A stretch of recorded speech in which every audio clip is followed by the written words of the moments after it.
ఓం శ్రీ గురుభ్యో నమ. ఓం శ్రీమాత్రే నమ.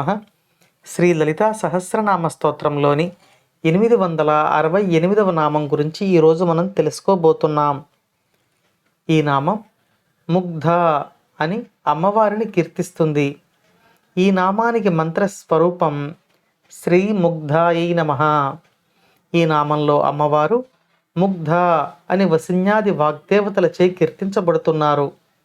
ముగ్ధ అంటే సౌందర్యము కలిగిన అమ్మవారు అని అర్థం. మనం ఇంతకుముందు నామాలలో చెప్పుకున్నట్టుగా ఒక రూపం లేని అమ్మవారు ఒక రూపాన్ని తీసుకుంటే ఎప్పుడు 16 సంవత్సరాల ప్రాయంలో ఉన్నవారుగా దర్శనమిస్తారు అని తెలుసుకున్నాం.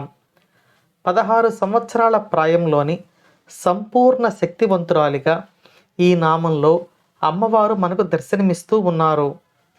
ఇక ఈ నామానికి మరో అర్థాన్ని తీసుకుంటే ప్రసన్నంగా ఉన్న స్వరూపాన్ని ముగ్ధ అని పిలుస్తారు. ఎటువంటి రాగద్వేషాలు లేకుండా ఆనందం ఒక స్వరూపంగా ఉన్నవారిని ముగ్ధ అని అంటారు. ఎటువంటి పెరుగుదల తరుగుదల లేని భగవత్ స్వరూపమైన పరబ్రహ్మ స్వరూపమైన తల్లిని ఈ నామంలో ముగ్ధ అని వసిన్యాది వాగ్దేవతలు కీర్తిస్తున్నారు.